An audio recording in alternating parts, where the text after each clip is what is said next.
Well, here we are.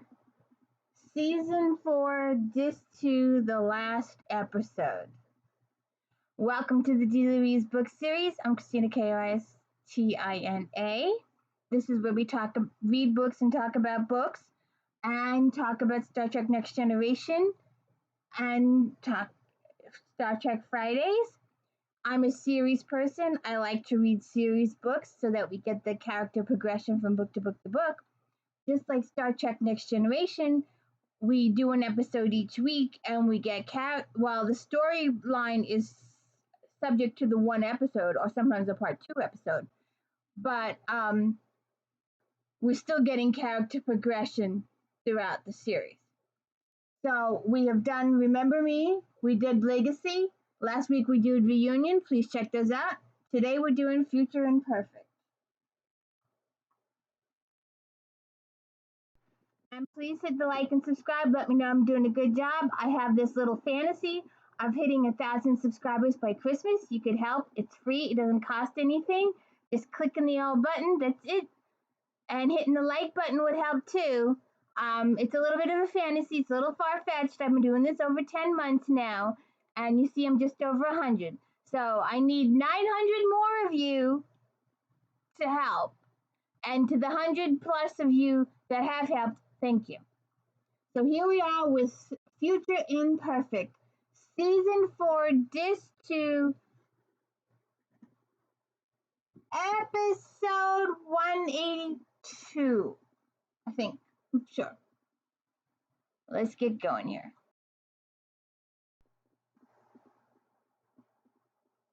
Shoot. My co-hosts are here. One's there, one's over there. Sorry they can't be on. When I'm on the table, they can't come on the table. So sorry about that. But we start the episode off, Disc 4.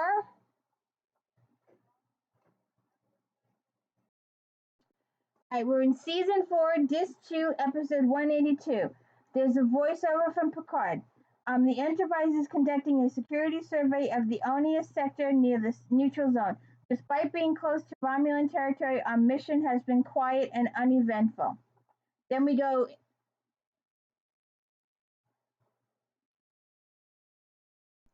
So then we are celebrating Commander Will Riker's birthday in 10 forward. Geordi says, all right, Commander, you've got until your next birthday to get that right, when he hits the wrong note. Troy says, some things improve with age, but your trombone playing, hopefully your trombone playing will be one of them. Beverly, it's candle time, birthday boy. And he blows out the candle. And Troy says, what did you wish for? And he says, music lessons.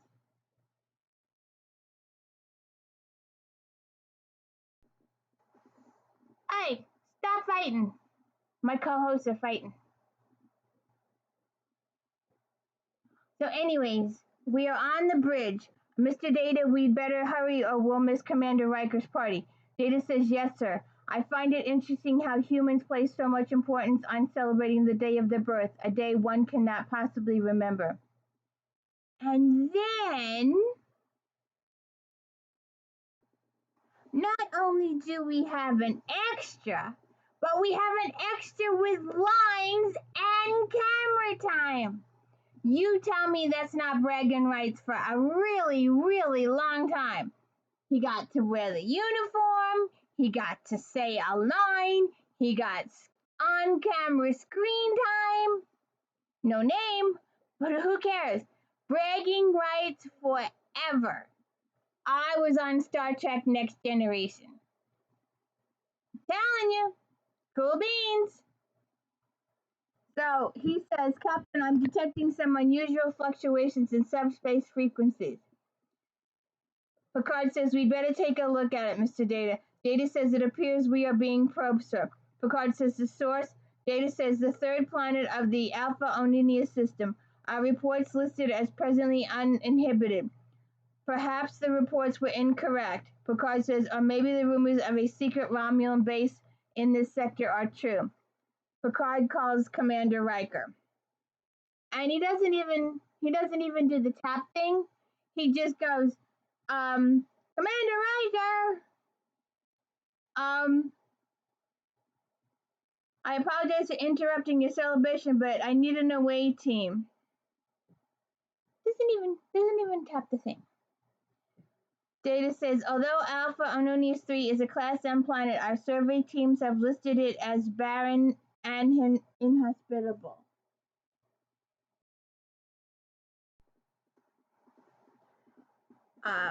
Riker says, any life signs? Data says, no, sir, but we have traced some residual energy readings to a cavern 2 kilometers beneath the surface. Worf says, Romulans. Data says it's possible. Picard says, suppose you'll have to just go down there and find out.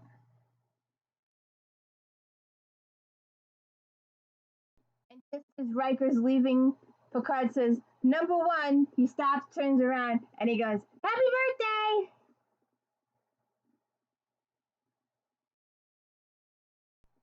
So they beam down to the tavern.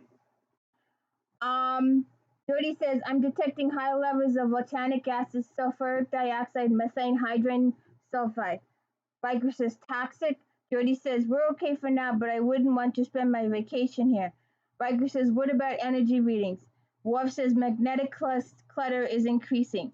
I cannot make an accurate determination. Jody says, same here. I'm getting a lot of confused readings here. Picard comes over the intercom. Riker to Picard, please acknowledge. Riker here. We're having trouble reading you. Picard, we're having similar difficulties reading you. I'm advising you and your away team to transport up at once. Geordi says, that's good advice, Commander. We've got a sudden buildup of gases here, especially methane. Transporter room, take us up, Riker says. And the thing fills with fog and they all fall to the ground.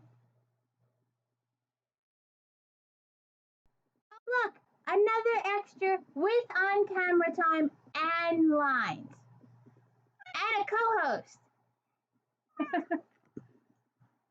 Oh.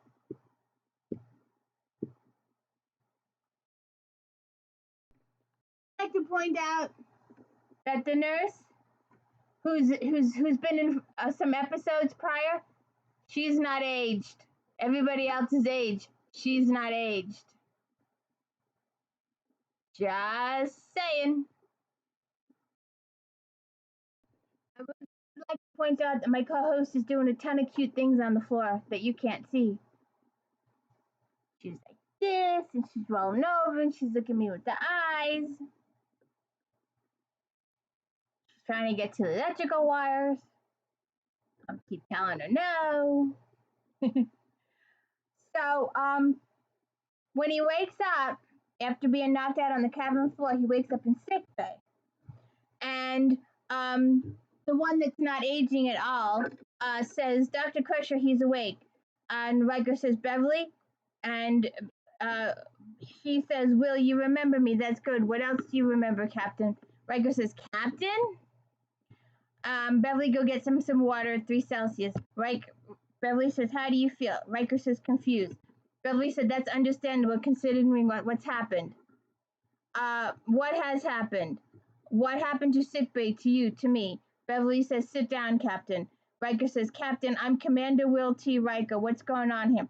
Beverly says, sit, please. What is the last thing you remember clearly? Riker says, Alpha Honorius 3, the Enterprise had been probed. Geordi, Worf, and I transported down to track the source. Beverly says, but all you found was toxic gas. They barely got the 3 of you out in time. Will, that happened 16 years ago. Riker says, that's impossible. Beverly says, with an Altarian virus, anything is possible. In fact, we've been expecting this. Riker says, can you be more specific? Beverly says, that day on Onius 3, you were infected with a strain of Altarian encephalitis, a retrovirus that incorporates its DNA directly into the cells of its host. It can lie dormant for many years, then suddenly become active again, as it did in your case 10 days ago. You've been a coma delirious. Your fever finally broke this morning. But what happened to my memory? All right. Here's my question for y'all. And he's been in a coma, in a hospital. Where is his hospital gown? Where are the wires? Where are the machines? Where are the technicians? Why is he still in uniform and pristine uniform? for someone who might have been getting IVs or fluids or any kind of that stuff, he's in pristine condition. He hasn't lost a pound or two, having not eaten for 10 days, in a coma, delirious, fever. Why isn't he sweating? Why isn't his hair a mess? Huh? You don't tell me you come out of looking coma pristine like this now, do you? No, you don't. His hair's all perfect, a little gray, but no blankets, no machines, nothing to insinuate that, no pillow. That's another thing that bugs me about these beds. There's no pillows. And I've said that before. There's no pillows. But seriously, if he'd been in a coma, he would not be in uniform. And he would not be in pristine condition. I'm just saying. And then she shows him a scan of his brain. We can skip that part. Let me show you a scan of your brain tissue. When the encephalitis became active, it caused widespread synapses degradation, interrupting the consolidation of your memory patterns. Riker says, Doctor, well, this virus inevitably causes memory loss back to the moment of the original infection, in your case, all the way back to Alpha Omnia strain. Excuse me. Precisely? When's the last time a virus has precisely? Are you nuts? Are you really? Yeah, it lay dormant for all this time and you're going to lose memory the exact moment you passed out in the cavern. Are you seriously buying all this? What virus has the brain power to precisely eliminate all your memories from the moment you passed out? Especially if you supposedly made it back to the ship okay and lived another 16 years. I've got issues.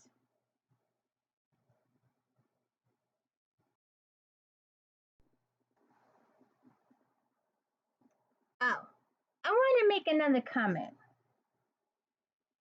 If this happened 16 years ago and they knew about it, they had 16 years to come up with a cure. They never attempted? I'm just saying.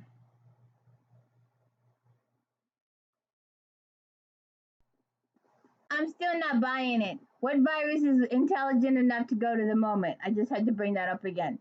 But he says, I don't believe this. This is a dream. And she's like, feel my hand. I'm flesh and bone. This is not a dream. And you are, in fact, Captain William T. Riker in command of the Enterprise. And the Enterprise. And he says, for how long? She goes, for 9 years.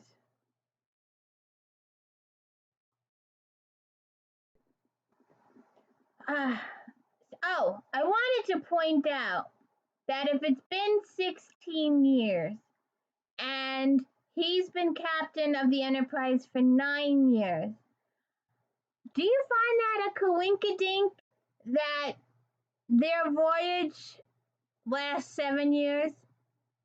7 seasons? Of course, they're not technically including the movies.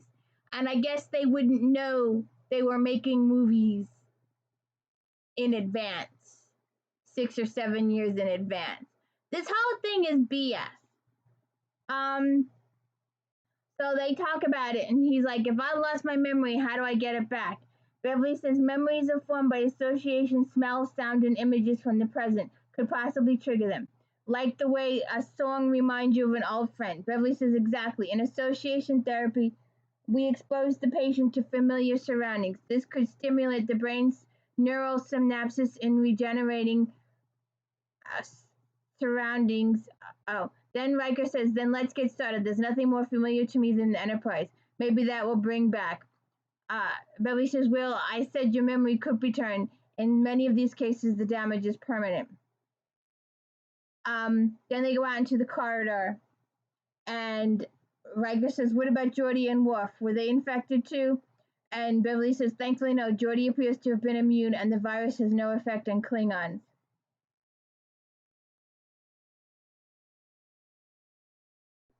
Oh, I wanted to mention, does she not look a lot like the lady that played Worf's girlfriend in the other episode? Maybe they hung around for an extra, told her to put on a uniform. I was just curious. You think?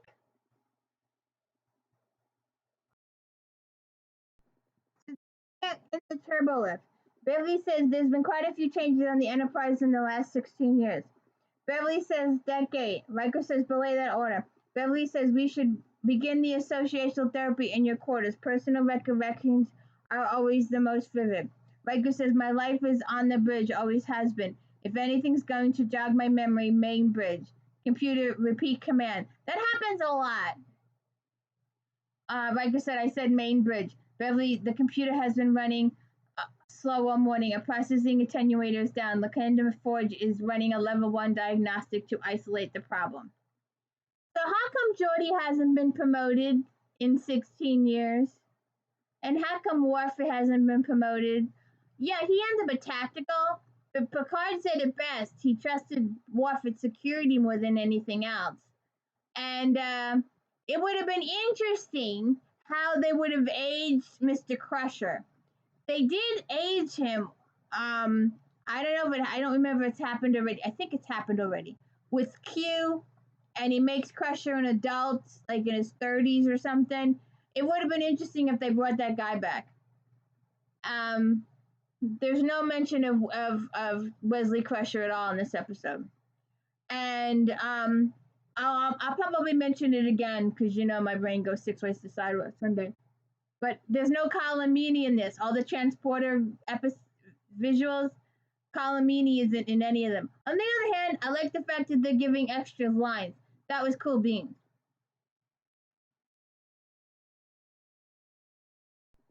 Now, this is cool beans seeing LeVar Burton without the visor.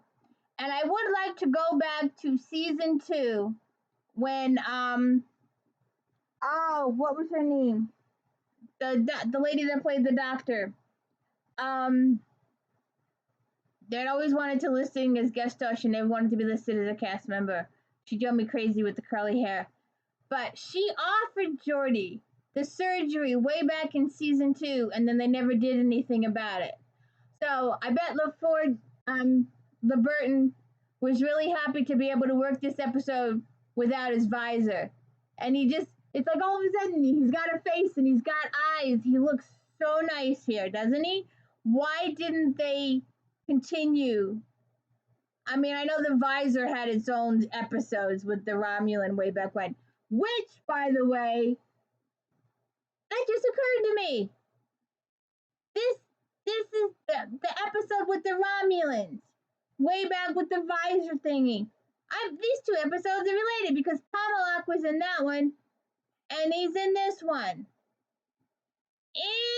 Interesting. Maybe that's where they got the idea from. Because I think I'm going to talk about it a couple times, and I know it's going to sound like a broken record, but the kid really pushed it too far. He really did. But I like the fact, like I said, that LeVar Burton doesn't have to wear the visor in this episode. He looks good. And so that really throws them off. Geordi, good to see you up and about again, sir. And Riker says, Geordi, your eyes, what happened to your visor? He's like, my visor? I'm sorry, sir. Dr. Crusher told us you might not remember. I don't need my visor, Captain, not since I got these cloned implants. And then Worf calls him Captain. Data says, welcome back, Captain. We did not expect you to see you on the bridge so soon. Riker says, Commander Data, you're my first officer. Data says, you remember, sir? Riker says, no, Data, not a single day in the last 16 years. And then there's a warbird uncloaking. And Data says, on screen. And Data says, Captain, we've been expecting to do this. There's no need for alarm. Because he did the red alert thing. Riker's like, cancel red alert. Clearly I need to be briefed. Worf says, the Decius is telling us, Admiral, the Admiral wishes to speak to you on screen.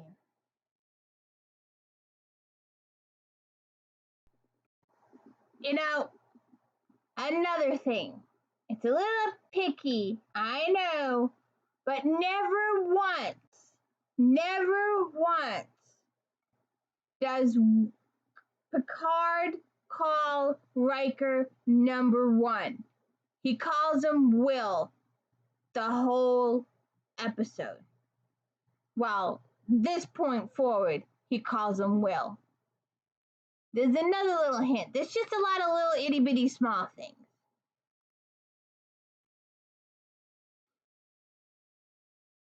So he's like, Admiral, Picard, Deanna. Troy says, how are you feeling? Riker says, I felt better. Picard says, not surprising, the Altarian virus can be a nasty business.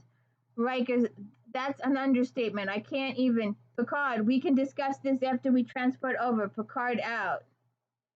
Gee, not chatty, are we? And, if they had to have picked someone for his wife, they should have picked her. But, that would have screwed up the story. So we won't even go there. Oh, another pet peeve.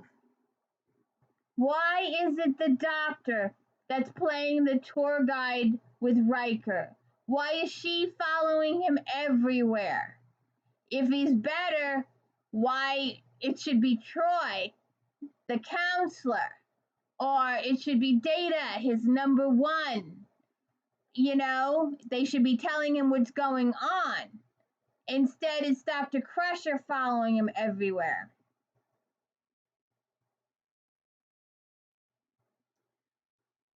Riker says, transport of M6. Beverly says, how are you holding up? He says, I could get used to the idea of a Ferengi ensign, but an admiral? Picard on a Romulan warbird? What is that all about? Beverly says, I think I should leave all that explanations to the admiral. Riker says, whenever you're ready.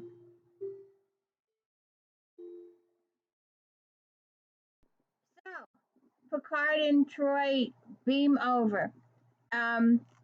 Picard says, Captain Riker, it's good to see you have recovered. I'm not exactly sure you can call it a recovery, sir. Troy says, how much was there, memory loss? Picard says, how much? Beverly says, everything after Alpha Ononius 3.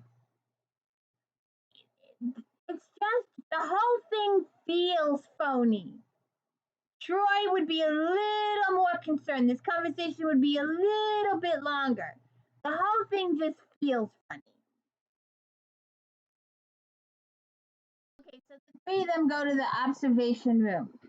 And usually, Worf is there, Geordi's there, Data's there for this big, but no, it's just the three of them having a private meet. Because it's to lose 16 years, it's almost beyond belief. Riker says, I have trouble believing it myself. Troy said, it's so overwhelming to have so much of your life missing. Picard, it couldn't have happened at a worse time. A few more days of relatively simple negotiations and the treaty would be signed. Riker's like, what negotiations, what treaty? Now, again, if he had been in a coma an extra day, it's all too precise. It's all too very, very precise for me. Because, sorry, I'll start at the beginning, which was 4 years ago. A Romulan battlecruiser strayed into Federation space. Its warp coils had collapsed and its life support was failing. You saved them, Will, you and the Enterprise. Picard says the Romulans were impressed, to say the least. After years of distrust and conflict, they started to talk. You were our key spokesman in securing an alliance with the Romulans. Riker says, how far have these negotiations progressed? Picard says, the preliminaries are over. All we need to do is escort Romulan ambassadors to the final session. Troy says, where you will help complete the negotiations and sign the treaty. Riker, Captain Admiral, I'm in no condition to negotiate the Romulans or anyone else. And again, I will point out that Picard is forever calling him Will. Picard says, you are sound of mind and body. If you are properly briefed, you still fulfill your duty. Riker says, with a 16-year gap in my head, Picard says, we need you. Sir, I'm not fit to resume command. Picard says, I appreciate your candor, but despite your condition, there is no one better equipped to deal with the Romulans than you. Riker says, when do we leave? As soon as the ambassador transports over from the Decius. I'll make arrangements. We will get through this, as we have many times before. Riker says, I hope so. Troy says, let me take you to your quarters. Riker says, good idea. I've had enough surprises for one day. Now, yeah, and if he had stayed in the coma an extra day, what would have happened? He hasn't even had a meal. Isn't he hungry? And why did the kid feel that this whole thing with this Starbase 23 was a good? He could have chosen anything else. Hell, he could have chosen Alice in Wonderland or Hamlet or anything or the Family Story.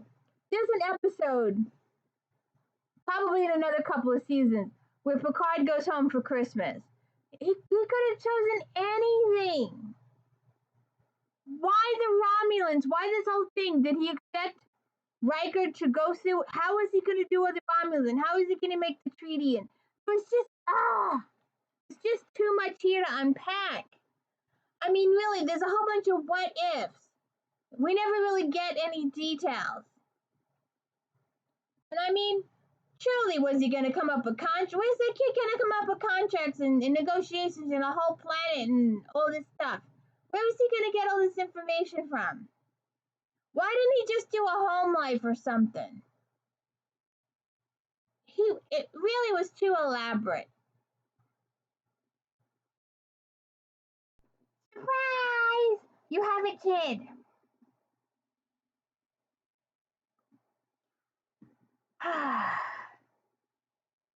So they walk in. Hi, Dad. Jean-Luc and Mr. Greenberg have asked. Says Mr. Greenberg asked me when the Fornax disaster, and I knew the Enterprise saved all the colonists, but I didn't know. Oh, here it is. I didn't know the exact star date their son went over. If you tell me, I'll write it down. That way I won't forget. You don't remember me, do you? Riker says, I'm sorry. Troy says, I need to talk with your father, Jean-Luc. Would you mind leaving us alone for just a moment? You know, if they had chosen Troy with the wife, they might have got away with it a little bit more. Riker says, why didn't you warn me? Beverly says, hope that meeting Jean-Luc like this might have an impact and help you remember. Riker says, it had an impact, all right. Troy says, give it time. Riker says, Jean-Luc. Troy says, the Admiral was very pleased when you chose that name. He is a wonderful boy. Deanna, who is his mother? She died 2 years ago, a shuttle accident. I'm sorry, Will. I have absolutely no recollection of her at all. What was she like? Troy says, Min was very beautiful, of course, strong, intelligent, patient. Well, if she was married to me, she had to be patient. Troy, she was an excellent captain's wife and a very good ship's counselor. She took over after I left. Excuse me. This whole thing that they're using the excuse that Troy and Riker cannot get together because they work so closely together. And yet they just said that the woman that replaces Troy gets together with Riker. If it works for her, why doesn't it work for Troy? Huh? I'm just saying.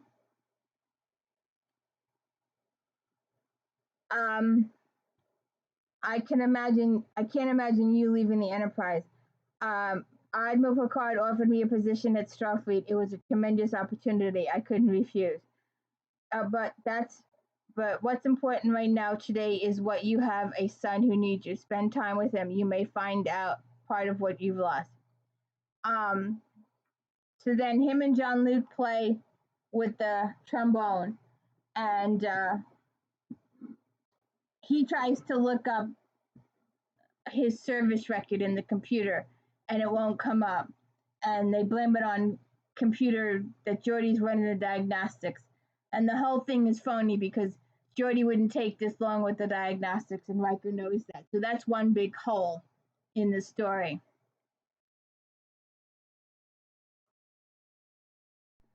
So then Picard calls them, and they say the ambassador's ready, and they go to the transporter room. And Picard says, Troy tells me you've met Jean-Luc. How is my namesake holding up to all this? Riker says, better than I am. Troy says, we did our best to prepare him. Riker says, I'm trying to catch up with all this. I'm still got a long way to go, a long way. Picard says, just follow my lead with the ambassador. You'll do fine.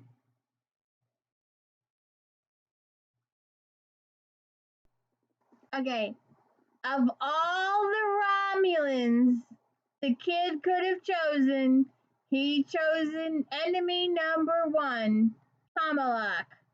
From that episode that I mentioned previously with Geordi, with the visor, with the guy in the cave situation, you know, that's probably where they got this idea from. Um, so Tomalak comes aboard. Admiral Picard, Riker, it's good to see you again. Picard says, Ambassador Tomalak, welcome aboard the Enterprise.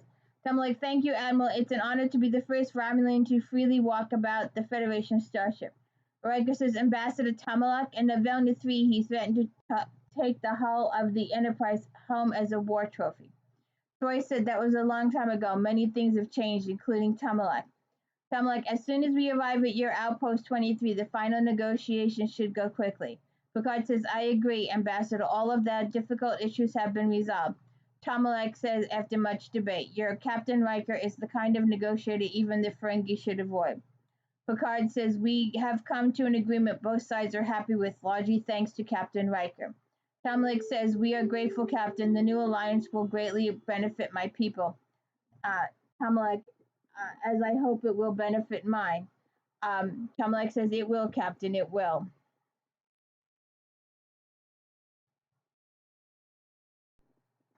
There's, there's, there's no pips. There's no little buttons. I'm pretty sure he has the little buttons in a regular episode. I'm pretty sure. Oh, look, Picard's got a fancy thing, and he's got a little fancy thing, but this is bigger.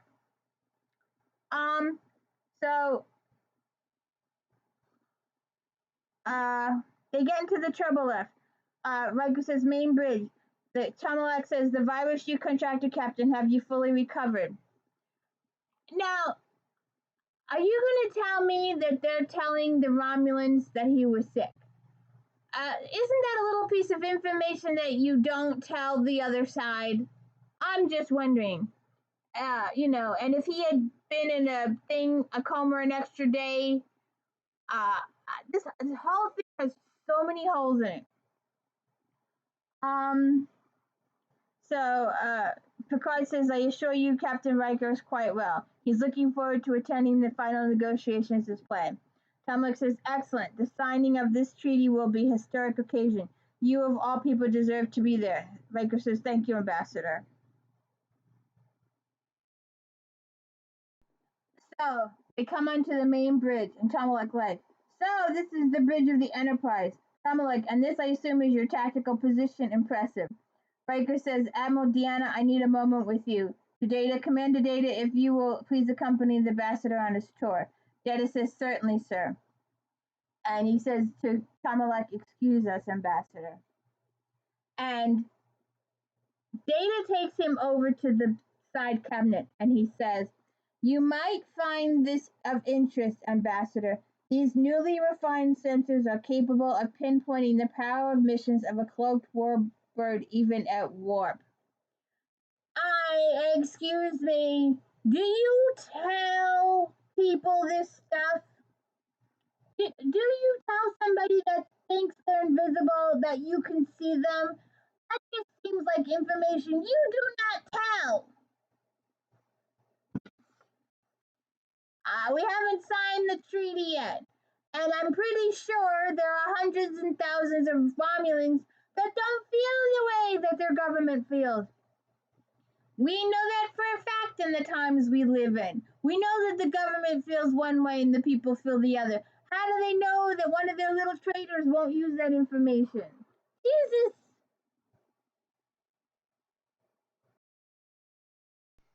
This is Diff, Riker in the captain's seat, and the two of them on the other side. But, Riker says, you trust Tomalak? Picard says, I trust the process we have built with the Romulans over the past 4 years. They have nothing to gain by betrayal. Riker says, are you sure? You yourself had said it's a chess game with the Romulans. Move and countermove, guile and deceit. Troy says, I sense no such dishonesty in Tomalak. His desire for peace is sincere. He wants this alliance. There is no cause for concern. Riker says, no cause for concern. We're talking about revealing the location of Outpost 23, the key to all of our defenses in the neutral zone. Picard says, I'm sorry, Will, your information is out of date. The strategic importance of Outpost 23 is minimal, has been for years. And then Beverly comes over the intercom and Dr. question to Riker, are you there, Captain? Riker says, what is it? Yeah. She says, your son is injured. He's been taken to sick bay. You better come down right away. You know, she makes it a little more life-threatening than it really is. So John Luke says, Dad. Riker says, are you all right? The kid says, I'm fine. Riker says, what happened? Beverly says it's broken, but it's going to be all right in just a minute. Now let's go easy on this arm for a little while, okay? Riker says, how did you do this? John Luke says, I was in gym playing Parisi squares. I fell off the ramp. Riker says, Parisi squares? At your age? You could have broken your neck. John Luke, I'm sorry. I didn't mean to. Beverly continues the compression continue the compression attenuator for 2 more minutes. And the nurse says, yes, doctor. Beverly says, can I talk to you for a moment? Riker says to John Luke, I'll be right back. Well, how old were you when you first started Parisi squares? Riker's like, all right, I was probably a little younger than he is. Riker, it's just that for all practical reasons, this is my first day as a father. My son almost kills himself. Beverly says he didn't almost kill himself. He broke his wrist, just like a lot of other boys his age when they fall. Riker says, you're right. It's difficult. Beverly says, difficult for you. What about John Luke? Can you imagine how he feels? You've lost 16 years, but John Luke has lost more than that. First his mother, and now his father. Nurse says, good as new, Captain. You can take him home. Riker says, thanks. I would like to point out that, and I mentioned this previously, that the nurse is the one person that wasn't aged. And we've seen her in previous episodes. I know we've seen her. So they go back to the quarters. Riker's like, how's the arm? Luke says, it's just fine, Dad. I'm really sorry. I mean, I know you've got important things to do. Riker says, there's nothing more important than his son.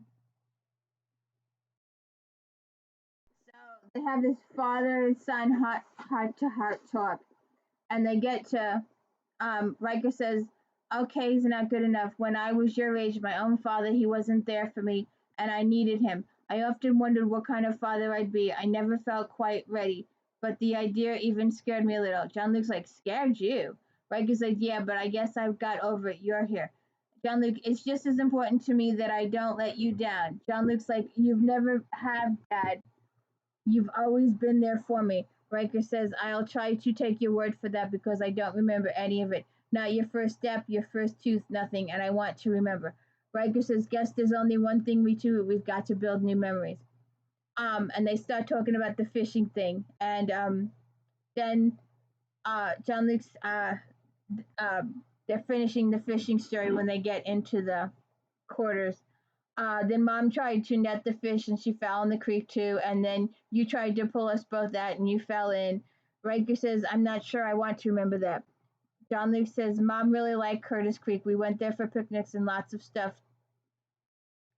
What was she like, your mom? John Luke says, she was great. I think about her a lot. I'd better go change.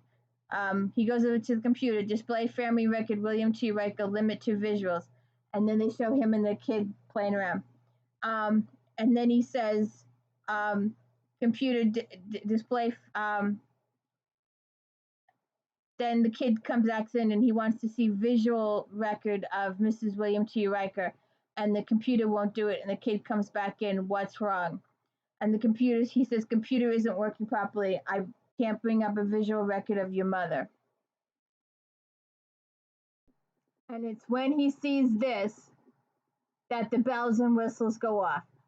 That they've been knocking at the door up until this point, but then when he sees this, it's the bells start ringing even louder. So John Luke's like, "What's wrong, Dad?" Geordi interrupts. LaForge to Riker. Riker here. Come please to the bridge. So he goes to the bridge. Riker gets to the bridge and asks, "What's the problem?" Jody says, I've had to shut down the warp engines, Captain. Riker says, why? The antimatter containment fields were fluctuating, nothing to worry about. Riker, we're on the edge of the neutral zone on impulse power, and you're not concerned? Jody says, I'll have the engines back online in no time, sir. Jody says, as fast as you've tracked down that faulty processing accelerator? Jody says, I'm running a level 1 diagnostic. Riker says, for 30 hours, it's never taken you more than 4. Now, when this whole thing is over and done, they say he's only been gone an hour. But he's lost a physical 30 hours in this hologram thing. But in real life, he's only been gone an hour. That doesn't make a hell of beans of sense. So then he goes over to Worf and he asks him where he got that scar. And Worf says in combat. And Riker's like, where, when, how, who, what, why. All right, those are my lines. That's not what he said. So then he questions Worf.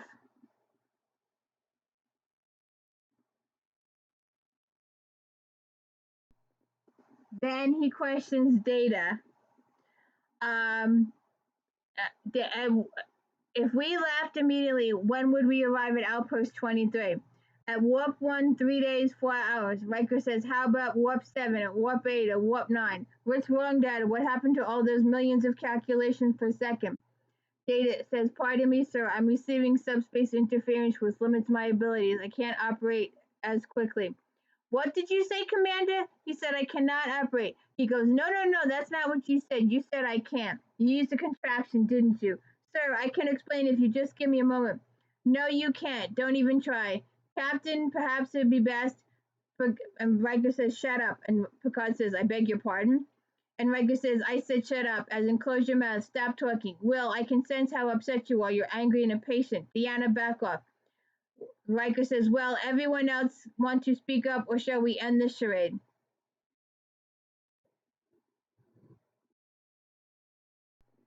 Okay, now, why didn't the kid end it here? Why did the kid choose to make Tomalak the evil guy here? Why did the kid continue the story here? So he takes away the charade. I mean, they could have done a whole bunch of different scenarios with the kid and the family and the whole 9 yards. They could have done anything, but the computer chose to do the continued Tomalak. Now he goes, the Enterprise, my son, you created it all. Tomalak says, with the help of our neural scanners and what you would call a holodeck. Tomalak, now please tell me, how did you discover the truth? The truth we created for you should have been convincing. It wasn't. There was the computer time lag for one thing.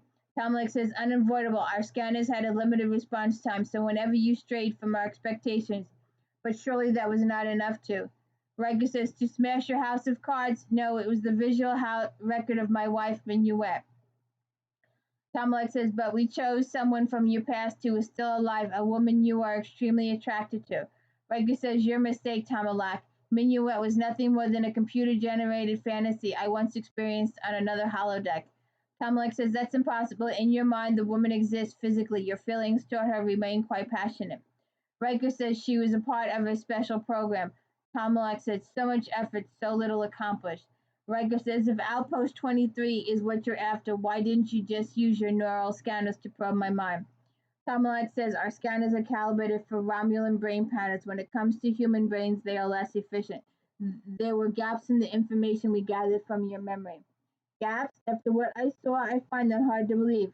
You created the Enterprise, the crew, every nuance, every sound perfectly. Accurate. I sure didn't notice any gaps, but I don't buy it, Tomalak. We are wasting time. Bring him.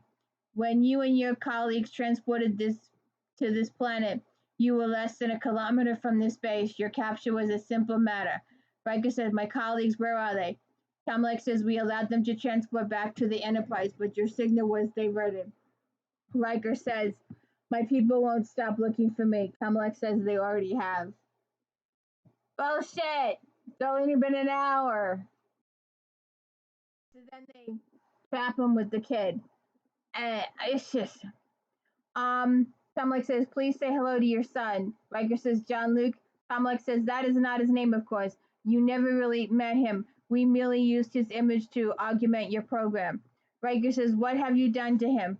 Tomlek says, while I'm gone, please give careful thought to your situation. Riker says, what's your name? Look, if we're going to get out of here, you're going to have to trust me. I'm not going to hurt you. Who are you? How did you get here? My name is Will. They brought me here with my parents. We were at research station at Meridian 6. Meridian 6 on the edge of the neutral zone. I thought it was uninhibited. Ethan said the station was just set up last year when the Romulans came. It's odd that the Enterprise wasn't advised. Where are your parents now? They took them away. Do you know why the Romulans are keeping you here? No, I just want to get away. Riker says, I will get us out of here, Ethan. How, even if we do, they'll find us. They'll find me when I escaped before. You escaped?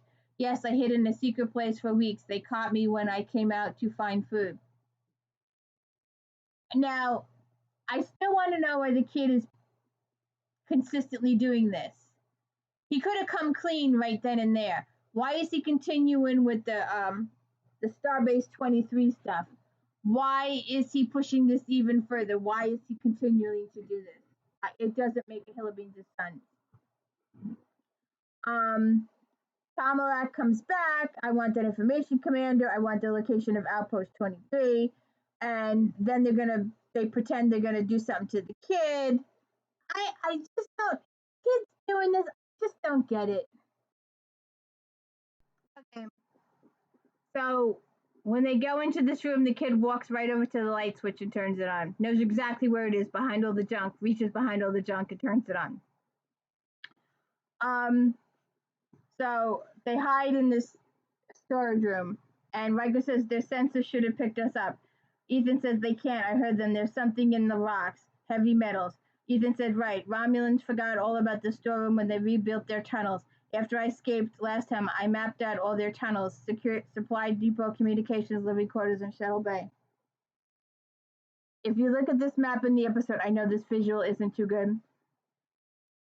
1, where'd he get the paper? 2, where'd he get the ink?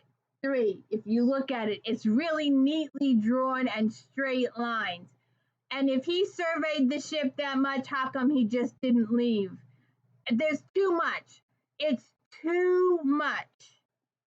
He went too far with all this. Map, paper, ink, table, lighting. It's just too much. How many guards are at the shuttle bay? He said 2 or 3. He says if we stole a shuttlecraft, they would get us nowhere because the Romulans could follow their own ship. But if we broke into the communications, we could send a message to the Enterprise. Ethan says can't do that. The transmitter is on voice-activated security system only. Do you know who activated? He said only Ambassador Tamalak. Riker says who? He says Tamalak. He says you said Ambassador Tamalak. Tamalak is a Romulan captain. The only time he was called ambassador was in the holodeck fantasy. How would you know about that? Ethan says you told me. He's like, no, I didn't. He goes, who are you? What's your part in all this? Ethan said they found us, but you said their sensors didn't work in this tunnel. They must have fixed them. We've got to go. Riker says, and where will we go, Ethan? To the shuttle bay. There's still time. Riker says, no, I've had enough.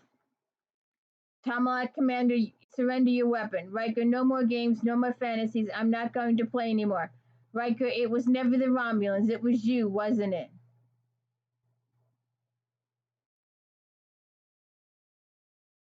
Then he ends the fantasy and they're back in the cavern again. The tavern. It was you all along, wasn't it? Yeah, it was. Then we're back on the Enterprise in real time. Data says there's no question about it, sir. It's his signal. Picard to Riker, can you read me? Riker's voice says, Riker to Picard, I'm here. Picard says, are you all right? Riker says, yes. What about Worf and Geordi? Picard says, we beamed them up an hour ago. They're just fine. But we lost you mid-transport. Where have you been? What is going on down there? Riker says, I'm not sure yet, sir. But I think I'm about to find out. Stand by. So then Riker and the kid have a heart-to-heart. But I think I'm about to find out. Stand by. What should I call you? Ethan, John, Luke? He says it doesn't matter.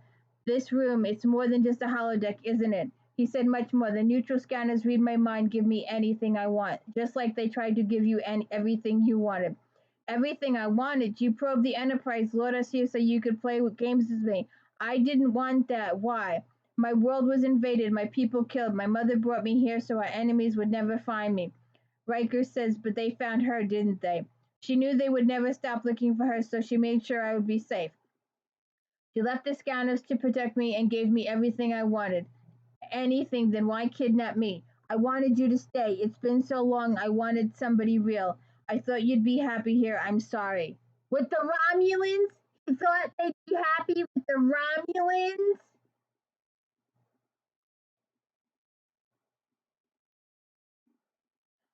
I have to return to my ship. Come with me. You don't have to stay here anymore. You don't have to be alone anymore. He says, my name is Barash. He goes, to me, you'll always be John Luke. And they transport up. No clue what happens to him. Never see him again, ever. Can he breathe on the Enterprise, by the way? I guess so. So here we are, the end of the episode, the end of this disc. We'll move on to disc 3 next week. I haven't even looked at it, so I don't know what the episodes are till we get there. But we have done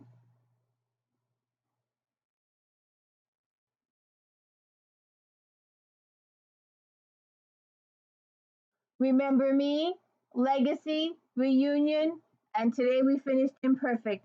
I hope you check those out. I hope you remember that it's Star Trek Fridays. Always look forward to Star Trek Next Generation Fridays. They are a series. I like looking at character progression. And if you stayed with me this long, please hit the like and subscribe. I could use the help in getting subscribers by Christmas. It may be a miracle, but I'm going to try. And I thank you for checking in with me. Thank you. Have a good day.